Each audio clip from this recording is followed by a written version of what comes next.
Okay, let's dive into this explainer. It's a pretty wild irony we're living with right now. The hotter our world gets, the more we absolutely rely on air conditioning. But the crazy part? The very act of cooling our indoor spaces is literally accelerating the heating of our planet.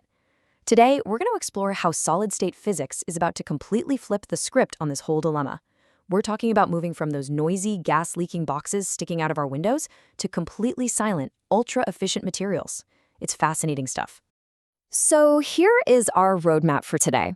First, the global cooling paradox. Second, enter solid-state cooling. Third, the magic of phase changes. Fourth, the material science hurdle. And finally, number 5, a cooler, greener future. Let's get right into it. Section 1, the global cooling paradox, or basically, how our ACs are cooking the Earth. Now, we really need to talk about this feedback loop. Whenever we crank the thermostat down to escape the summer heat, we are actually making the outside world significantly hotter. Our air conditioners don't magically destroy heat. Nope, they're essentially just heat pumps. They suck the warmth out of your living room and aggressively dump it right outside. And they use a massive amount of energy to pull that off. And when I say massive, I mean it. To put this into perspective, cooling right now eats up almost 20% of the world's total electricity consumption. 20%. That is a staggering slice of our global power grid dedicated entirely to just fighting off the heat. And unfortunately, a huge chunk of that electricity is still generated by burning fossil fuels. But wait, it gets even more alarming. As the middle class expands in emerging economies and as global temperatures keep ticking up, the worldwide energy demand for summer cooling is projected to skyrocket. We are talking about a 30-fold increase from the year 2000 to 2100, 30 times more. If we stick to the tech we're using right now, that sheer volume of demand is going to absolutely crush our power grids. And honestly, the energy use is really only half the story here.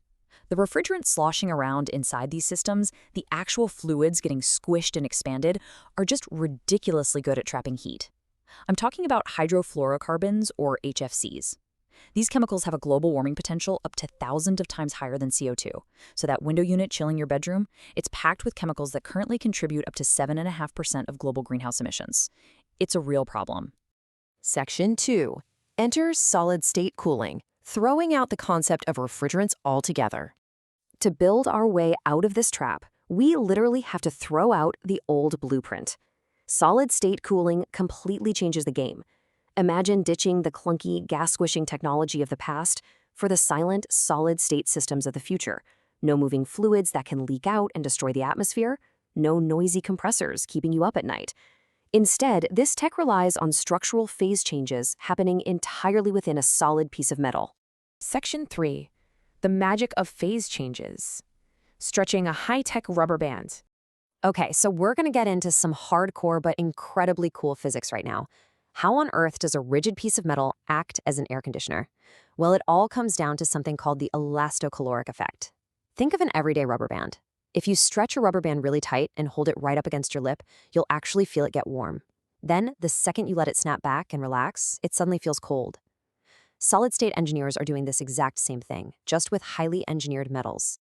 Inside these special shape memory alloys, stretching them literally forces their atoms to rearrange. They shift from a relaxed, highly ordered crystal structure known as austenite into a tightly packed structure called martensite. Forcing the atoms into this squished arrangement kicks out a ton of latent heat. But when you release the tension, the metal snaps right back to austenite. And to do that, it acts like a thermal sponge, violently sucking heat out of the surrounding environment. It's brilliant. So this creates a 4-step dance that perfectly mirrors your current AC, except it's happening inside solid metal. Step 1, you load or stretch the metal, causing it to heat up. Step 2, a fluid, usually just simple water acting as a little heat taxi, washes over the metal to carry that heat outside. Step 3, you unload the metal, releasing the stress so it gets super cold. And finally, step 4, a second loop of water brings the heat from your room to be absorbed by that freezing cold metal, over and over and over again. And actually, stretching isn't even the only way to pull this off. Scientists are exploring the Barocaloric effect, which involves squishing highly disordered plastic crystals like neopentyl glycol under intense pressure. There's also the electrocaloric effect, using electric fields on semiconductors. Oh, and magnetocaloric cooling, which uses magnetic fields. It's a whole family of solid-state solutions, all racing to replace the traditional compressor. Section 4, the material science hurdle, the fatal flaw of metal fatigue. Now, it's time for a reality check, because for the longest time, this incredible technology had a massive, seemingly fatal Achilles heel: metal fatigue. We've all taken a paper clip and bent it back and forth, right? Eventually, it just snaps.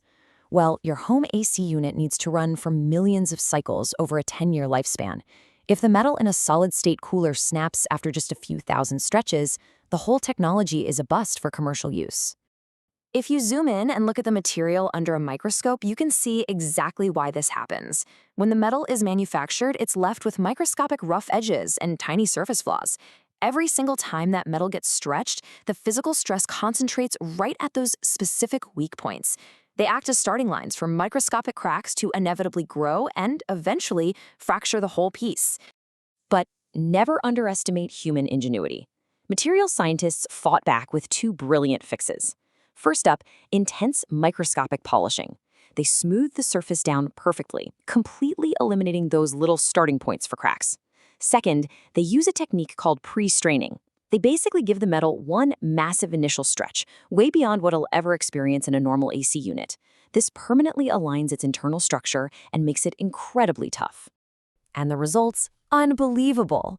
Thanks to these fixes, researchers have pushed these shape memory materials to survive over 100,000 continuous cycles without a single failure. Now, sure, we still need to reach the millions of cycles required for a decades-long lifespan, but passing 100,000 is a staggering leap forward. It proves the fundamental engineering is absolutely possible. Section 5. A cooler, greener future. Breaking the sub-zero barrier. This is where things get really exciting because we are moving out of the theoretical physics lab and into functional prototypes that could actually sit right in your house. A desk-sized prototype developed by researchers at the Hong Kong University of Science and Technology just proved this tech can officially break the sub-zero barrier. Using a nickel-titanium alloy, they achieved a massive temperature lift of 36 degrees Celsius, reached a freezing cold -12 degrees, and get this, they successfully froze water into solid ice in just 2 hours. That matches the performance of your kitchen freezer without a single drop of chemical refrigerant. No way, right? On top of that performance, these systems are gearing up to totally slash energy consumption. In the cooling industry, efficiency is measured by the coefficient of performance, or COP. A standard window AC sits around a COP of 2 to 3. Solid-state models, they're showing they could hit a COP of 4 or even higher. Put simply, that means getting the exact same amount of cooling power while pulling significantly less electricity from the grid. And you better believe the market is noticing this potential.